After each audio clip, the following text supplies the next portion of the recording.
California missions are an important part of California history. The missions were established in the 1700s and early 1800s by Spain and the Roman Catholic Church. The missions extended all the way from the south in San Diego to the north in Sonoma, which is above San Francisco. The Spanish started the missions to extend their influence northward from Mexico to California. The Spaniards also used the missions as a way to teach the Native Americans living in what is now California Christianity and European farming methods. Today, we're going to take a closer look at Mission San Fernando Rey de España. This mission was founded on September 8, 1797 by Father Fermin Francisco de Lausen. This mission is just a short drive south from the Santa Clarita Valley. Look, it even has a street named after it. Here I am at the entrance of the mission with my brother and sister. After paying a small fee, the first thing we checked out was the Mission Museum. The museum contained many pictures, artifacts, and information about the mission's history.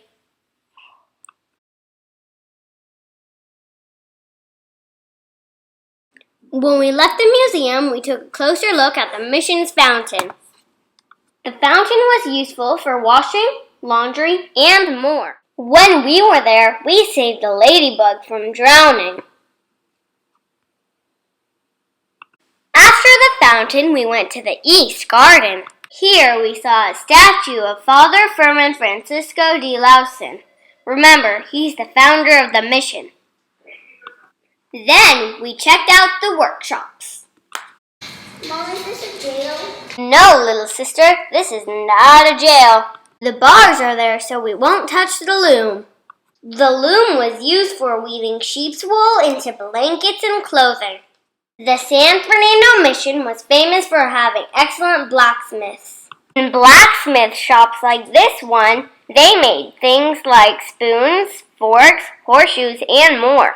In the tannery, cowhides were made into leather. That leather was made into things like saddles, boots, and straps for building. While we were in there, the church bell started ringing. Awesome! Bells were used to call everyone to church, to communicate the time of day, and to regulate daily life. My sister thought it was scary. Next, we went into the mission church. This mission church is an exact replica of the third church completed in 1806 and destroyed by an earthquake in 1971. This replica was built in 1974. Church services are still held here today. It sure is beautiful, and there's a lot of gold. But I don't know if it's real. Just outside of the church is the mission cemetery. And a beautiful garden. This is an olive tree. The olives were used to make olive oil. They also provide good shade. And this is a baby olive tree. Isn't it cute? Back in its prime, there were 32,000 grapevines and over 1,000 fruit trees at the mission. The last place we toured was the convento. It was used as the residential building for the missionaries. Just outside of the convento is an adobe wall. Wait a second, we just learned about adobe in school. Adobe is made of mud, sticks, and rocks that harden in the sun. Here is one of the bedrooms that the missionaries would have lived in. It looks very uncomfortable. Here is another bedroom. It looks a little more comfortable. This was a reception room that welcomed weary travelers that came to visit the mission. This is a bedroom, a living room, and a kitchen. It's like a little house altogether. They would use this to sleep, eat food, and make food. This is another living room where you eat. See how the stoves are different? We just have to press the button. They have to make a fire.